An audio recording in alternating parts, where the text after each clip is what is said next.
कभी भी ज्यादा तनाव नहीं लेना चाहिए। ज्यादा तनाव लेने से हमारा जो जरूरी काम होता है वह काम भी पूरा नहीं होता और हम अंदर से बहुत खोखले हो जाते हैं। इसीलिए आज के इस वीडियो में हम पूर्णता चिंता से कैसे मुक्ति पाए, इसके पीछे का एक प्राचीन रहस्य जानेंगे, जिससे आप अपनी जिंदगी में पूरी तरह से चिंता मुक्त हो पाओ। तो इस रहस्य को हम आज कहानियों के माध्यम से जानेंगे। तो बिना देर किए चलिए उन कहानियों की शुरुआत करते हैं।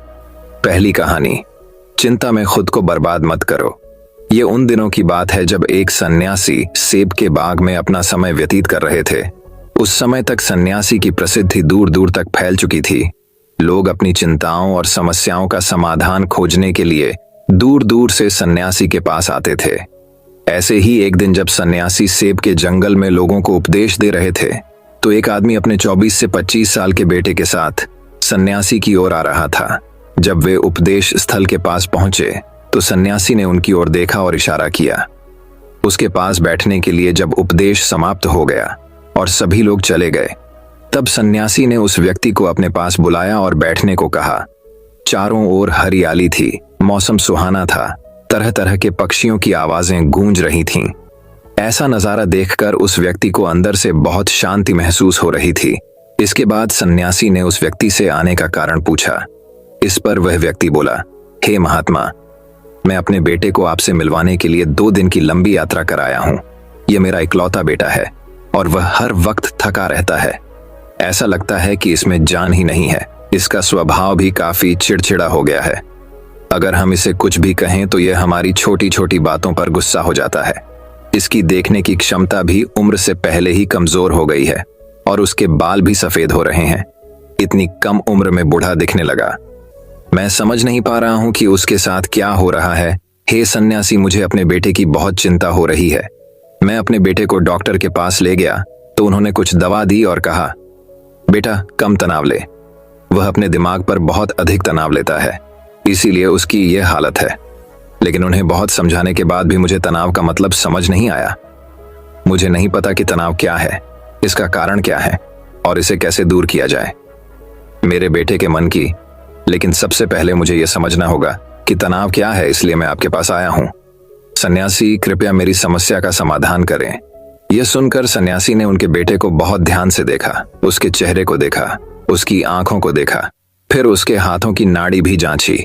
ये सब अनुष्ठान करने के बाद सन्यासी ने उस व्यक्ति से कहा कि तनाव कोई भी नहीं लेना चाहता, लेकिन फिर भी यह तनाव व्यक्ति के दिमाग को दीमक की तरह जकड़ लेता है और व्यक्ति को पता भी नहीं चलता कि वह तनाव में है। लेकिन अगर व्यक्ति तनाव के कारणों को अच्छे से समझ ले और तनाव के बारे में एक पैमाना बना ले, जिससे उसे पता चल सके कि वह कितना तनावग्रस्त है, तो वह इस समस्या का समाधान भी ढूंढ सकता है। सबसे पहले यह समझ ले कि तनाव क्या है। जब भी कोई व्यक्ति काम कर रहा हो लेकिन उसका मन कल्पनाओं में भटक रहा होता है, इसीलिए उसके शरीर और दिमाग के बीच एक दूरी बन जाती है। यह दूरी जितनी अधिक होती है, व्यक्ति उतनी ही देर तक बेहोशी की स्थिति में रहता है और शरीर और मन के बीच के इस तनाव को ही तनाव कहा जाता है। आखिर पसंदीदा खेल खेलने के बाद इंसान ऊर्जा और खुशी से क्यों भर जाता है, जबकि वह अपने शरीर को थका चुका होता है। लेकिन समझने वाली बात यह है कि खेलते समय दिमाग और शरीर पूरी तरह से एक साथ खेल में केंद्रित होते हैं, जिससे शरीर और मन के बीच दूरी नहीं रहती और तनाव नहीं आता। और मन में कोई तनाव हो तो दूर हो जाता है। लेकिन इसके विपरीत जब हम कुछ ऐसा करते हैं जो हमें पसंद नहीं है, तो हमारा शरीर वह काम तो कर रहा है, लेकिन हमारा मन कहीं दूर कल्पनाओं में भटक रहा है। ऐसी स्थिति बन जाती है जिससे शरीर और दिमाग के बीच दूरी पैदा हो जाती है और तनाव पैदा हो जाता है। इसलिए ऐसा करना चाहिए, एक समय में केवल एक ही काम करना चाहिए और अपने शरीर और दिमाग की सारी शक्ति उसी एक काम में लगानी चाहिए, ताकि व्यक्ति के अंदर तनाव पैदा न हो। सबसे प्रमुख कारणों में से पहला है अति महत्वाकांक्षी होना। महत्वाकांक्षी होना अच्छी बात है, लेकिन क्या आपने कभी गौर किया है कि उस आदमी का एक लक्ष्य कभी पूरा नहीं होता? उसका एक लक्ष्य पूरा नहीं होता कि वह दूसरे की ओर भागने लगता है। अगर दूसरा पूरा हो जाता है तो फिर तीसरे की ओर, इस प्रकार वह गोल गोल घूमता रहता है अपने जीवन में अपने लक्ष्य को प्राप्त करने के लिए। इसीलिए जो व्यक्ति अधिक महत्वाकांक्षी होता है, जो बड़े लक्ष्य निर्धारित करता है, वह कभी भी वर्तमान में नहीं रह सकता। उसका दिमाग हमेशा भविष्य की योजना बनाने में व्यस्त रहता है। उसका शरीर वर्तमान में रहता है, लेकिन उसका दिमाग भविष्य में रहता है, जिससे इंसान के शरीर के बीच दूरियां पैदा हो जाती हैं और वह तनावपूर्ण जीवन जीने लगता है। सन्यासी के मुख से यह बात सुनकर लड़के ने सन्यासी से कहा कि इसका मतलब है कि हमें लक्ष्य नहीं बनाना चाहिए, क्योंकि लक्ष्य निर्धारित करना भी महत्वाकांक्षा है। इसी बहाने सन्यासी ने कहा कि जीवन में लक्ष्य रखना कोई गलत बात नहीं है, लेकिन समस्या तब उत्पन्न होती है जब हम अपना सारा ध्यान उस लक्ष्य को प्राप्त करने के परिणाम पर केंद्रित कर देते हैं। व्यक्ति को वर्तमान में जीना चाहिए। एक लक्ष्य निर्धारित करें और उस लक्ष्य को प्राप्त करने के लिए कड़ी मेहनत करते रहें, लेकिन साथ ही आपको यह भी ज्ञान होना चाहिए कि आप अभी भी वर्तमान में जी रहे हैं और वर्तमान सत्य है। सन्यासी ने आगे कहा कि ईर्ष्या तनाव का एक और बड़ा कारण है। जब कोई व्यक्ति ईर्ष्या से भर जाता है तो उसका मन अंदर ही अंदर सड़ने लगता है। ईर्ष्या एक आंतरिक घाव है, यानी मन का घाव। इंसान के शरीर का घाव तो ठीक हो सकता है, लेकिन मन का घाव कभी नहीं भर सकता। इसलिए कभी भी दूसरों की उन्नति और खुशी से ईर्ष्या नहीं करनी चाहिए, क्योंकि ईर्ष्या तनाव का कारण बनती है। इसके बाद सन्यासी ने तनाव का अगला कारण बताया और कहा कि अरुचिकर काम भी मन में तनाव पैदा करता है। जो काम हमें करना पसंद नहीं है, उस काम में हमारा मन नहीं लग पाएगा, हमारा शरीर वहीं बैठ जाएगा। लेकिन हमारा मन कल्पना की उड़ान भरता है, जिससे शरीर और मन के बीच दूरी पैदा हो जाती है और व्यक्ति तनावग्रस्त हो जाता है।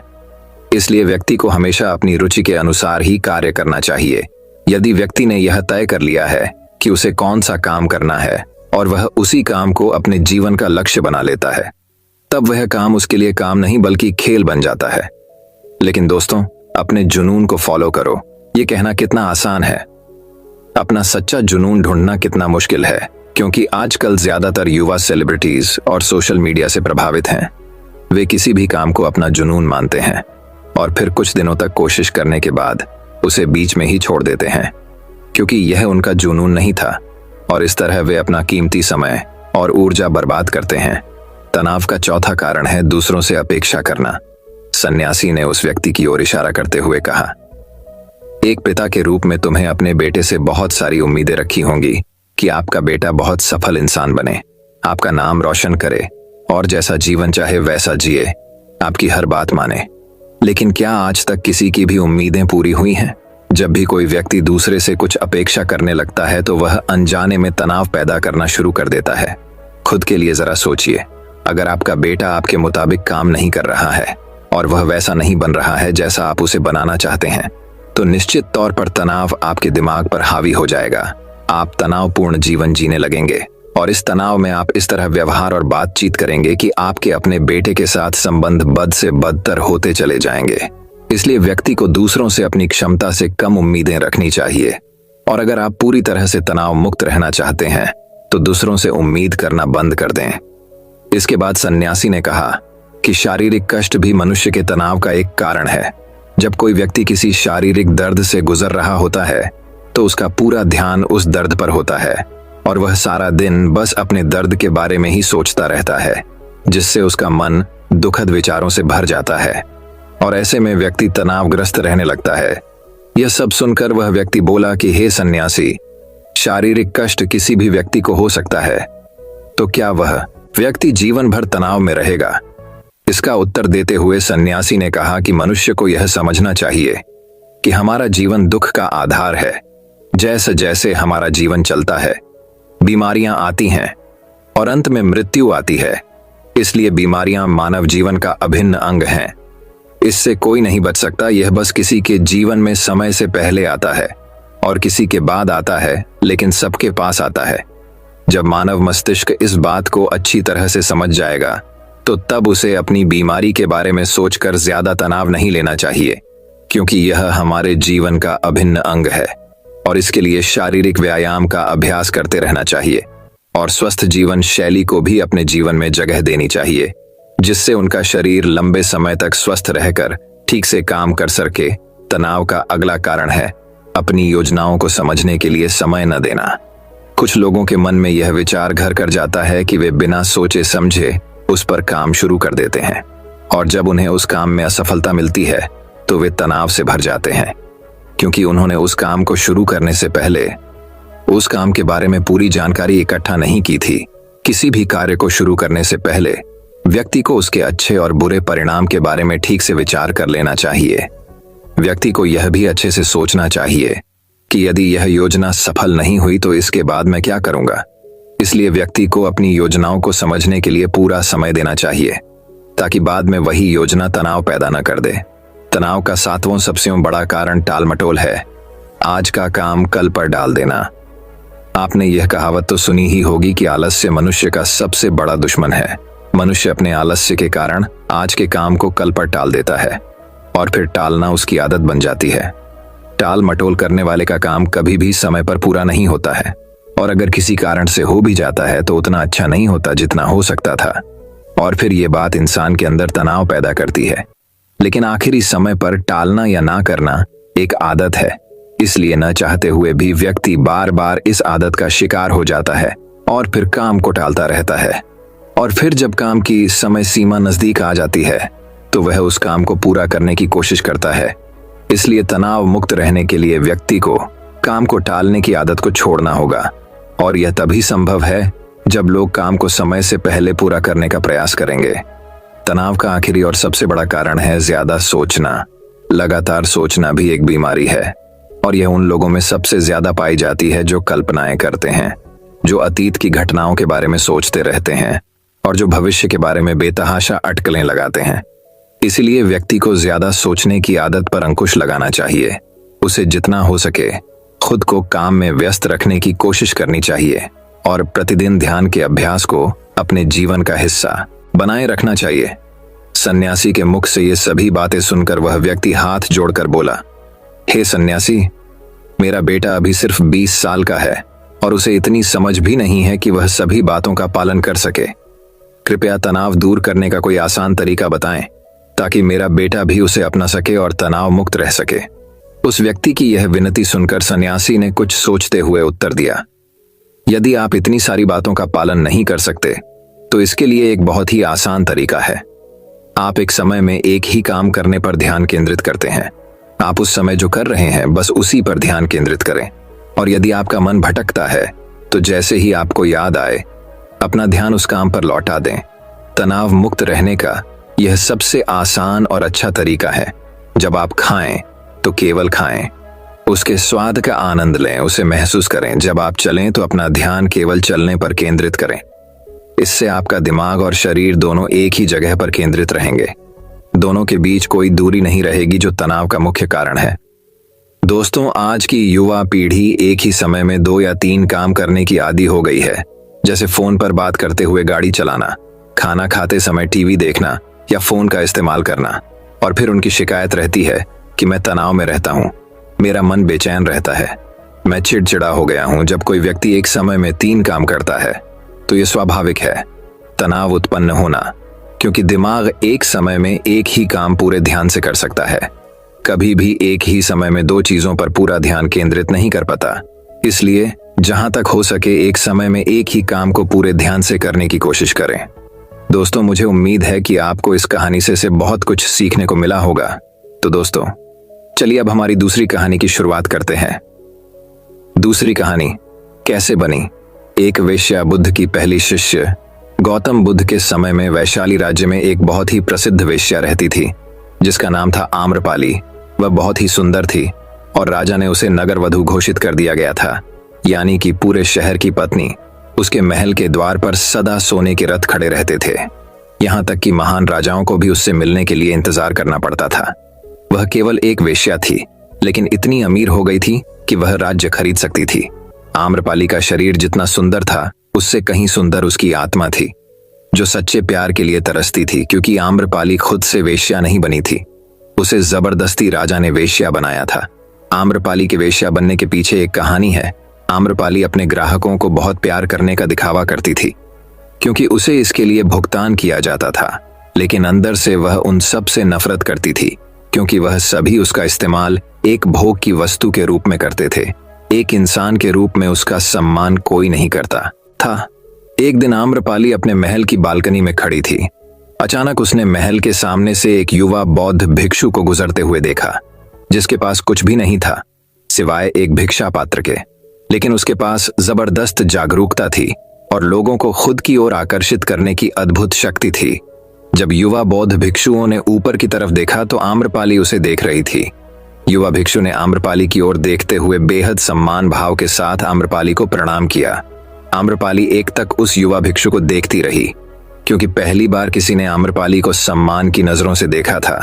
किसी ने पहली बार उसे इंसान होने का एहसास दिलाया था। आम्रपाली तुरंत सीढ़ियों से नीचे उतरी और बाहर आकर उस युवा बौद्ध भिक्षु के पैर छुए और कहा, प्रभु, कृपया आज के दिन आप मेरे मेहमान बने और मेरे महल में चलकर भोजन स्वीकार करें। इसके बाद आम्रपाली ने कहा, कृपया मेरे निमंत्रण को ना करें, क्योंकि पहली बार मैंने किसी को निमंत्रण दिया है। मुझे हजारों बार राजाओं और सम्राटों द्वारा आमंत्रित किया गया है, लेकिन मैंने कभी किसी को आमंत्रित नहीं किया है। ये मेरा पहला निमंत्रण है। युवा भिक्षु ने सम्मानपूर्वक आम्रपाली का निमंत्रण स्वीकार करते हुए भोजन ग्रहण किया। भोजन देने के बाद आम्रपाली ने कहा, प्रभु, आज से 3 दिनों के बाद बारिश का मौसम शुरू होने वाला है, जो कि 4 महीनों तक रहेगा, और मैं आपको अपने घर में 4 महीने रहने के लिए आमंत्रित करती हूँ। आने वाले 4 महीनों के लिए यह महल आपका आश्रय होगा। मैं आपको पूर्ण रूप से आश्वस्त करती हूँ कि मैं किसी भी प्रकार से आपके ध्यान में बाधा नहीं बनूंगी, बल्कि जितना मुझसे हो सकेगा आपके ध्यान की सुविधाओं को सुगम बनाने का प्रयास करूंगी। युवा बौद्ध भिक्षुओं ने कहा कि माफ कीजिएगा देवी, लेकिन इस विषय में मैं स्वयं निर्णय नहीं ले सकता। मैं आपके प्रस्ताव के विषय में बुद्ध से पूछ लूंगा। अगर वह मुझे अनुमति देंगे तो मैं आपके महल में आश्रय अवश्य स्वीकार कर लूंगा। इतना कहकर वह बौद्ध भिक्षु वहां से चला गया। इससे पहले कि वह भिक्षु बौद्ध के पास पहुंचता और आम्रपाली के प्रस्ताव के बारे में कुछ बताता, उससे पहले वहां पर मौजूद अन्य भिक्षु बुद्ध के पास पहुंच गए और बुद्ध से कहा, आप उस युवा भिक्षु को रोकिएगा। आम्रपाली ने उसे 4 महीने रहने के लिए अपने घर पर बुलाया है। आम्रपाली एक वेश्या है और एक भिक्षु एक वेश्या के घर में 4 महीने रहे। यह सही नहीं है। इससे हमारे संघ में गलत संदेश फैल जाएगा। बुद्ध ने कहा, कृपया आप लोग शांत हो जाएं और उस भिक्षु की आने की प्रतीक्षा करें। थोड़ी देर बाद वह युवा भिक्षु बुद्ध के पास आया। उसने आते ही बुद्ध के पैर छुए और उन्हें पूरी कहानी सुनाते हुए कहा कि बुद्ध, नगर की एक आम्रपाली नाम की महिला ने मुझे बारिश के 4 महीने अपने घर पर रहने के लिए आमंत्रित किया है। मैंने उसके निमंत्रण का भी कोई जवाब नहीं दिया। मैंने उससे कहा है कि अगर आप मुझे उसके घर पर रहने की आज्ञा देंगे तभी मैं उसके घर पर रहने के लिए जाऊंगा। अतः बुद्ध, आप जो कहें मैं वही करूंगा। उस युवा भिक्षु ने आम्रपाली के विषय में वेश्या शब्द का प्रयोग न करते हुए केवल महिला शब्द का प्रयोग किया। बुद्ध ने उस युवा भिक्षु की आंखों में देखा और कहा, तुम रह सकते हो। तभी अचानक एक बूढ़ा भिक्षु खड़ा हुआ और बोला कि बुद्ध, यह सही नहीं है। यह युवा भिक्षु एक सच्चाई छुपा रहा है। इसका कहना है कि एक आम्रपाली नाम की महिला ने अपने घर पर रहने के लिए इसे आमंत्रित किया है, लेकिन वह एक महिला नहीं है, वह एक वेश्या है। बुद्ध ने कहा कि मैं जानता हूं, क्योंकि इसने वेश्या शब्द का प्रयोग नहीं किया है। इसका अर्थ है कि उसके मन में उसके लिए सम्मान का भाव है, इसीलिए मैं इसको वहां रहने की अनुमति दे रहा हूं। वहां मौजूद हजारों भिक्षुओं को विश्वास नहीं हो रहा था कि बुद्ध ने एक युवा भिक्षु को एक वेश्या के घर में रहने की अनुमति दे दी है। अगले 3 दिनों के बाद युवा भिक्षु आम्रपाली के घर रहने के लिए चला गया। उसके जाते ही वहां पर उपस्थित अन्य भिक्षु उसके विषय में तरह तरह की बातें बनाने लगे। बुद्ध ने सभी को शांत करते हुए कहा, मुझे उसके ऊपर विश्वास है। मैंने उसकी आंखों में देखा है कि उसके भीतर तनिक भी भोग की इच्छा नहीं थी। अगर उस भिक्षु का ध्यान गहरा है तो वह आम्रपाली के हृदय को परिवर्तित कर देगा, और अगर भिक्षु का ध्यान गहरा नहीं है तो आम्रपाली अपने शारीरिक आकर्षण से भिक्षु को परिवर्तित कर देगी। यह एक प्रश्न है ध्यान और शारीरिक आकर्षण का, जिसका उत्तर हमें 4 महीने के बाद मिलेगा। बुद्ध की बात सुनकर वहां पर उपस्थित भिक्षुओं ने कहा कि बुद्ध, उस युवा भिक्षु पर बहुत अधिक भरोसा करके अनावश्यक आप जोखिम उठा रहे हैं। वह भिक्षुक युवा है और आम्रपाली बहुत सुंदर है। समय प्रारंभ हुआ और वर्षा ऋतु के 4 महीने बीत गए। वह युवा भिक्षु वापस आ गया। उसने आते ही बुद्ध के पैर छुए और उसी युवा भिक्षु के पीछे आम्रपाली भी आई हुई थी। उस युवा भिक्षुक ने आम्रपाली का बुद्ध से परिचय कराते हुए कहा, बुद्ध, ये आम्रपाली है और यह आपसे दीक्षित होना चाहती है। यह एक अनोखी महिला है। यह न केवल सुंदर है बल्कि इसकी आत्मा भी उतनी ही शुद्ध है जितनी आप कल्पना कर सकते हैं। आम्रपाली ने बुद्ध के पैर छुए और कहा, मैं पहली बार देखने भर से इस युवा भिक्षु से प्रेम करने लगी थी, इसीलिए मैंने अपने सौंदर्य से कई बार इसे आकर्षित करने का प्रयास किया, लेकिन मैं पूर्ण रूप से असफल रही। इसके बजाय इस युवा भिक्षु ने मुझे ध्यान के प्रति जागरूक किया और एहसास कराया कि वास्तविक जीवन भोग नहीं परंतु ध्यान है। इसीलिए बुद्ध में अपनी सारी संपत्ति आपके शिष्यों को दान में देना चाहती हूँ और शेष जीवन ध्यान में बिताना चाहती हूँ। इसके बाद आम्रपाली बुद्ध के शिष्यों में पहली महिला हुई जिन्हें आत्मज्ञान की प्राप्ति हुई। बुद्ध ने अपने पंथ के सभी शिक्षकों से कहा, यदि तुम वेश्याओं की संगति से डरते हो तो उस डर का उस वेश्या से कोई लेना देना नहीं है, बल्कि वह डर तुम्हारे बेसुध मन की उपज है, क्योंकि तुमने अपनी कामुकता को दबा दिया है और काम ऊर्जा को दबाया नहीं जा सकता, इसको केवल रूपांतरित किया जा सकता है। दोस्तों, हम सभी अपनी काम वासना को खत्म करने के लिए उसका दमन करना चाहते हैं, उसको दबाना चाहते हैं, लेकिन काम वासना एक ऊर्जा होती है, एक एनर्जी का सोर्स होता है। एनर्जी कभी भी खत्म नहीं हो सकती है बल्कि वह रूपांतरित हो सकती है। अगर आप अपनी काम वासना की ऊर्जा शक्ति को दूसरी जगहों पर दूसरे दिशाओं में परिवर्तित करेंगे तो ही आप काम वासना से छुटकारा पा सकते हैं। लेकिन याद रहे, काम वासना से छुटकारा पाने के बारे में हमें सोचना भी नहीं है, हमें बस अपनी ऊर्जा को परिवर्तित करना है। वो ऊर्जा हम कहाँ पे लगाएंगे? हम उसे अपनी रचनात्मक शक्ति के लिए प्रयोग कर सकते हैं, ध्यान के लिए प्रयोग कर सकते हैं, और जैसे जैसे हम उन ऊर्जा शक्ति को होश से भरेंगे तो हमारे जीवन में काम वासना से भी ज्यादा आनंद पैदा हो जाएगा और उसके बाद काम वासना का आनंद हमें उसके सामने तुच्छ लगने लगेगा। अगर यह कहानी आपको ज्ञानवर्धक लगी तो कमेंट सेक्शन में जरूर बताएं। तो दोस्तों, चलिए अब हमारी तीसरी कहानी की शुरुआत करते हैं। तीसरी कहानी, महात्मा गौतम बुद्ध बौद्ध धर्म के संस्थापक थे जिन्होंने दिव्य ज्ञान को प्राप्त कर पूरे संसार को शांति और अहिंसा का मार्ग दिखाया। बुद्ध का जन्म ऐसे काल में हुआ जब देश अनशांति, छुआछूत और अंधविश्वास की बेड़ियों में जकड़ा था। गौतम बुद्ध ने अहिंसा, प्रेम, सद्भावना, शांति, त्याग और समर्पण से समाज की इसी कुरीतियों को दूर किया। इस तरह वे सिद्धार्थ गौतम से महात्मा बुद्ध कहलाएं। बुद्ध से जुड़ी कई कहानियां मिलती हैं जिससे आपको जीवन की सीख मिलेगी। एक बार महात्मा गौतम बुद्ध जेतवन विहार में थे। तब भिक्षु चक्षुपाल उनसे मिलने के लिए आए हुए थे। चक्षुपाल के आने की खबर सुनते ही उनके दिनचर्या, व्यवहार और गुण आदि की चर्चाएं शुरू हो गईं। भिक्षु चक्षुपाल नेत्रहीन थे। जब भिक्षु चक्षुपाल जेतवन विहार आए तो एक दिन बुद्ध के कुछ भिक्षुओं ने कुछ मरे हुए कीड़ों को चक्षुपाल की कुटी के बाहर पाया। इसके बाद उन्होंने चक्षुपाल की निंदा करनी शुरू कर दी। भिक्षु कहने लगे ही उसने जीवित प्राणियों की हत्या की है। तब भगवान बुद्ध ने निंदा करने वाले सभी भिक्षुओं को बुलाया। बुद्ध ने पूछा कि क्या तुम लोगों ने भिक्षु चक्षुपाल को इन कीड़ों को मारते हुए देखा है? भिक्षुओं ने नहीं में उत्तर दिया। तब भगवान बुद्ध ने उनसे कहा कि जैसे तुमने चक्षुपाल को कीड़ों को मारते हुए नहीं देखा, ठीक वैसे ही चक्षुपाल ने भी कभी उन कीड़ों को मरते हुए नहीं देखा। चक्षुपाल ने उन कीड़ों को जानबूझकर नहीं मारा है, इसलिए ऐसे में उनकी निंदा या भर्त्सना करना बिल्कुल उचित नहीं है। तब भिक्षुओं ने बुद्ध से पूछा कि भिक्षु चक्षुपाल अंधे कैसे हुए? क्या उन्होंने इस जन्म में या फिर पिछले जन्म में कोई पाप किए थे? बुद्ध ने भिक्षुकों को चक्षुपाल के बारे में बताते हुए कहा कि वो पूर्व जन्म में एक चिकित्सक थे। एक नेत्रहीन स्त्री सभी जगह चिकित्सा करवाकर हार चुकी थी। कोई उसकी आंखों को ठीक नहीं कर सका। तब उसने चक्षुपाल से अपने नेत्रों की चिकित्सा कराई और उसने चक्षुपाल को यह वचन दिया था कि यदि वो उसकी आंखों की रोशनी लौटा देंगे तो वो और उसका पूरा परिवार भिक्षु चक्षुपाल के दास बन जाएंगे। चक्षुपाल की चिकित्सा से उस स्त्री की आंखें बिल्कुल ठीक हो गईं, लेकिन अंत में उसने दासी बनने के भय से अपने द्वारा किए वादे को मानने से इनकार कर दिया। चक्षुपाल जो कि चिकित्सक थे, उन्हें तो यह पता था कि उस स्त्री की आंखें ठीक हो गई हैं और वह झूठ बोल रही है, लेकिन उसे सबक सिखाने के लिए और बदला लेने के लिए चक्षुपाल ने जानबूझकर उसे ऐसी दवा दे दी जिससे कि उस दवा से वह महिला फिर से अंधी हो गई। उस महिला को अपने किए पर पश्चाताप भी हुआ। वह बहुत रोई पीटी, लेकिन फिर भी चक्षुपाल को उस पर जरा भी दया नहीं आई और इसी पाप के फलस्वरूप अगले जन्म यानी इस जन्म में चक्षुपाल अंधा बनना पड्ढा।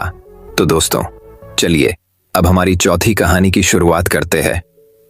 चौथी कहानी। एक बौद्ध भिक्षु भोजन बनाने के लिए जंगल से लकड़ियां चुन रहा था कि उसने कुछ अनोखा देखा। उसने एक बिना पैरों की लोमड़ी देखी जो ऊपर से स्वस्थ दिख रही थी। उसने सोचा कि आखिर इस हालत में यह जिंदा कैसे है। वह अपने विचारों में खोया था कि अचानक हलचल होने लगी। जंगल का राजा शेर उस तरफ आ रहा था। भिक्षु तेजी से एक पेड़ पर चढ़ गया और वहां से देखने लगा। शेर ने एक हिरण का शिकार किया था और उसे अपने जबड़े में दबाकर लोमड़ी की तरफ बढ़ रहा था। उसने लोमड़ी पर हमला नहीं किया बल्कि उसे खाने के लिए मांस के टुकड़े दे दिए। भिक्षु को यह देखकर और भी आश्चर्य हुआ कि शेर लोमड़ी को मारने की बजाय उसे भोजन दे रहा है। उसे अपनी आंखों पर भरोसा नहीं हो रहा था, इसलिए वह अगले दिन फिर वहीं गया और छिपकर शेर का इंतजार करने लगा। आज भी वैसा ही हुआ।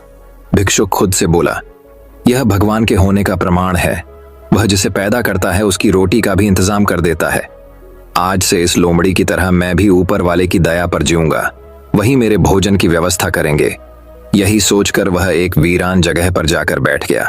पहला दिन बीता, कोई नहीं आया। दूसरे दिन कुछ लोग आए पर किसी ने भिक्षुक की ओर नहीं देखा। धीरे धीरे उसकी ताकत खत्म हो रही थी। जीव चल फिर भी नहीं पा रहा था। तभी एक महात्मा वहां से गुजरे और भिक्षु के पास पहुंचे। भिक्षु ने अपनी पूरी कहानी महात्मा को सुनाई और बोला, आप ही बताएं कि भगवान मेरे प्रति इतना निर्दयी कैसे हो गया। किसी को इस हालत में पहुंचाना पाप नहीं है। बिल्कुल है, महात्मा जी ने कहा, लेकिन तुम इतने मूर्ख कैसे हो सकते हैं बीवी? क्यों नहीं समझते कि ईश्वर तुम्हें उस शेर की तरह बनते देखना चाहते थे, लोमड़ी की तरह नहीं। शिक्षा। जीवन में भी ऐसा ही है कि हमें चीजें जिस तरह समझनी चाहिए उसके विपरीत समझ लेते हैं। हम सभी के अंदर कुछ ना कुछ ऐसी शक्तियां हैं जो हमें महान बना सकती हैं। जरूरत है उन्हें पहचानने की और ये ध्यान रखने की कि ही हम शेर की जगह लोमड़ी तो नहीं बन रहे हैं। तो दोस्तों चलिए अब हमारी पांचवी कहानी की शुरुआत करते हैं। पांचवी कहानी दोस्तों बात बहुत समय पहले की है। एक राज्य में एक पंडित जी रहा करते थे। वे अपनी बुद्धिमत्ता के लिए प्रसिद्ध थे। उनकी बुद्धिमत्ता के चर्चे दूर दूर तक हुआ करते थे। एक दिन उस राज्य के राजा ने पंडित जी को अपने दरबार में आमंत्रित किया। पंडित जी दरबार में पहुंचे। राजा ने उनसे कई विषयों पर गहन चर्चा की। चर्चा समाप्त होने के पश्चात जब पंडित जी प्रस्थान करने लगे तो राजा ने उनसे कहा, पंडित जी आप आज्ञा दें तो मैं एक बात आपसे पूछना चाहता हूं। पंडित ने कहा, पूछिए राजन। आप इतने बुद्धिमान हैं पंडित जी, किंतु आपका पुत्र इतना मूर्ख क्यों है? राजा ने पूछा। राजा का प्रश्न सुनकर पंडित जी को बुरा लगा। उन्होंने पूछा, आप ऐसा क्यों कह रहे हैं राजन? पंडित जी, आपके पुत्र को यह नहीं पता कि सोने और चांदी में अधिक मूल्यवान क्या है। राजा बोला। यह सुनकर सारे दरबारी हंसने लगे। सबको यूं हंसता देख पंडित जी ने स्वयं को बहुत अपमानित महसूस किया, किंतु वे बिना कुछ कहे अपने घर लौट आए। घर पहुंचने पर उनका पुत्र उनके लिए जल लेकर आया और बोला, पिताश्री जल ग्रहण करें। उस समय भी सारे दरबारियों की हंसी पंडित जी के दिमाग में गूंज रही थी। वे अत्यंत क्रोध में थे। उन्होंने जल लेने से मना कर दिया और बोले, पुत्र जल तो मैं तब ग्रहण करूंगा जब तुम मेरे इस प्रश्न का उत्तर दोगे। पूछिए पिताश्री। पुत्र बोला, ये बताओ कि सोने और चांदी में अधिक मूल्यवान क्या है?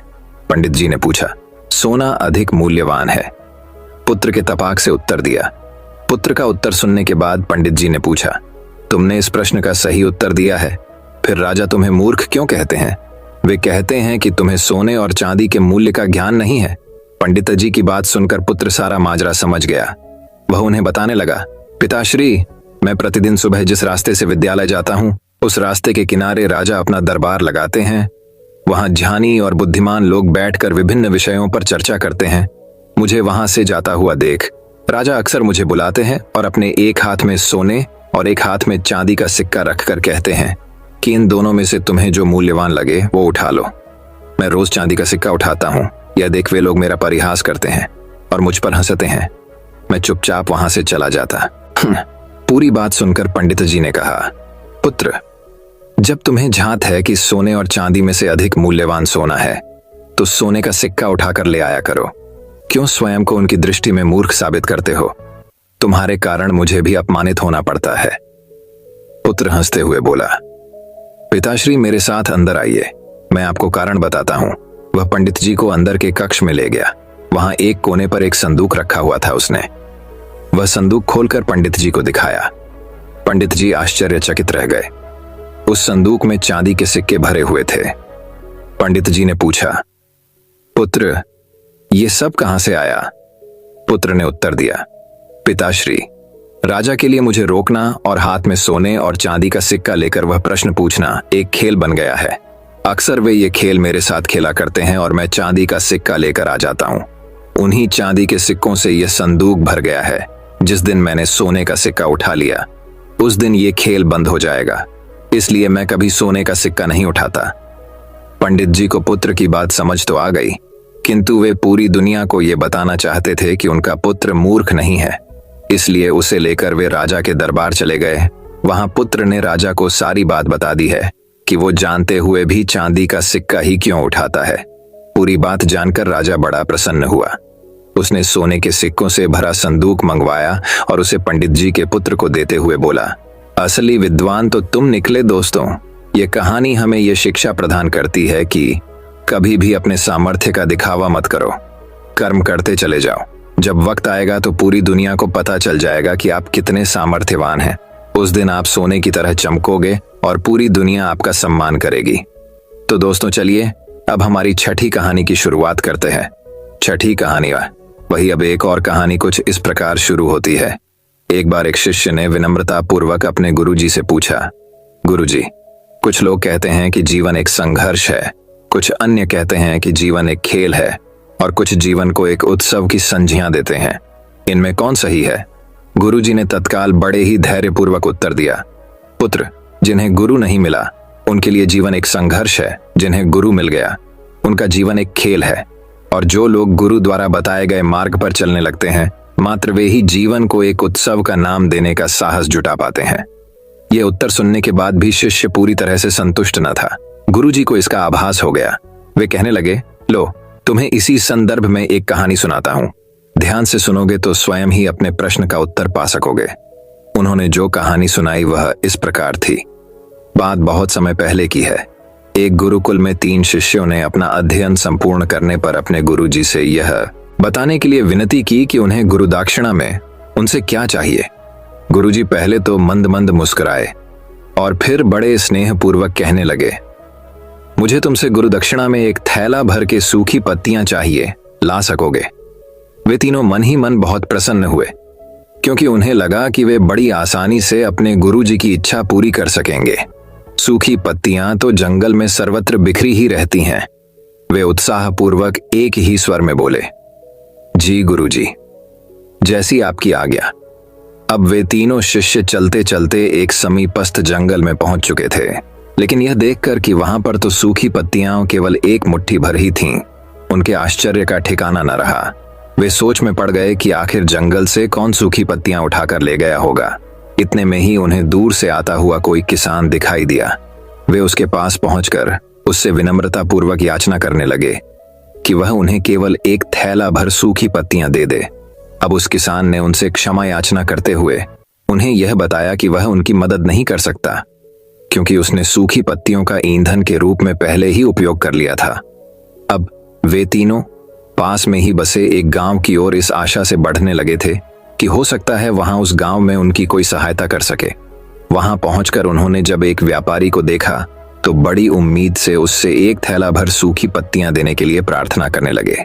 लेकिन उन्हें फिर से एक बार निराशा ही हाथ आई, क्योंकि उस व्यापारी ने तो पहले ही कुछ पैसे कमाने के लिए सूखी पत्तियों के दोने बनाकर बेच दिए थे। लेकिन उस व्यापारी ने उदारता दिखाते हुए उन्हें एक बूढ़ी माँ का पता बताया, जो सूखी पत्तियां एकत्रित किया करती थीं। पर भाग्य ने यहां पर भी उनका साथ नहीं दिया, क्योंकि वह बूढ़ी माँ तो उन पत्तियों को अलग अलग करके कई प्रकार की औषधियां बनाया करती थी। अब निराश होकर वे तीनों खाली हाथ ही गुरुकुल लौट गए। गुरुजी ने उन्हें देखते ही स्नेहपूर्वक पूछा, पुत्रो, ले आए गुरुदक्षिणा? तीनों ने सर झुका लिया। गुरुजी द्वारा दोबारा पूछे जाने पर उनमें से एक शिष्य कहने लगा, गुरुदेव, हम आपकी इच्छा पूरी नहीं कर पाए। हमने सोचा था कि सूखी पत्तियां तो जंगल में सर्वत्र बिखरी ही रहती होंगी, लेकिन बड़े ही आश्चर्य की बात है कि लोग उनका भी कितनी तरह से उपयोग करते हैं। गुरुजी फिर पहले ही की तरह मुस्कुराते हुए प्रेम पूर्वक बोले, निराश क्यों होते हो, प्रसन्न हो जाओ, और यही ज्ञान की सूखी पत्तियां भी व्यर्थ नहीं हुआ करती, बल्कि उनके भी अनेक उपयोग हुआ करते हैं। मुझे गुरु दक्षिणा के रूप में दे दो। तीनों शिष्य गुरुजी को प्रणाम करके खुशी खुशी अपने अपने घर की ओर चले गए। वह शिष्य जो गुरुजी की कहानी एकाग्रचित्त होकर सुन रहा था, अचानक बड़े उत्साह से बोला, गुरुजी, अब मुझे अच्छी तरह से झांत हो गया है कि आप क्या कहना चाहते हैं। आपका संकेत वस्तुतः इसी ओर है ना कि जब सर्वत्र सुलभ सूखी पत्तियां भी निरर्थक या बेकार नहीं होती हैं, तो फिर हम कैसे किसी भी वस्तु या व्यक्ति को छोटा और महत्वहीन मानकर उसका तिरस्कार कर सकते हैं। चींटी से लेकर हाथी तक और सुई से लेकर तलवार तक सभी का अपना अपना महत्व होता है। गुरुजी भी तुरंत ही बोले, हाँ पुत्र, मेरे कहने का भी यही तात्पर्य है कि हम जब भी किसी से मिलें तो उसे यथा योग्य मान देने का भरसक प्रयास करें, ताकि आपस में स्नेह, सद्भावना, सहानुभूति एवं सहिष्णुता का विस्तार होता रहे और हमारा जीवन संघर्ष के बजाय उत्सव बन सके। दूसरे, यदि जीवन को एक खेल ही माना जाए तो बेहतर यही होगा कि हम निर्विक्षेप, स्वस्थ एवं शांत प्रतियोगिता में ही भाग लें और अपने निष्पादन तथा निर्माण को ऊंचाई के शिखर पर ले जाने का अथक प्रयास करें। अब शिष्य पूरी तरह से संतुष्ट था। अंततः मैं यही कहना चाहता हूं कि यदि हम मन, वचन और कर्म, इन तीनों ही स्तरों पर इस कहानी का मूल्यांकन करें तो भी यह कहानी खरी ही उतरेगी। सबके प्रति पूर्वाग्रह से मुक्त मन वाला व्यक्ति अपने वचनों से कभी भी किसी को आहत करने का दुस्साहस नहीं करता, और उसकी यही ऊर्जा उसके पुरुषार्थ के मार्ग की समस्त बाधाओं को हर लेती है। दोस्तों, मैं उम्मीद करता हूं कि यह कहानी सुनने से आपके जीवन में अच्छे बदलाव आए होंगे। आपको इस वीडियो से क्या सीखने मिला, ये कमेंट करके जरूर बताएं।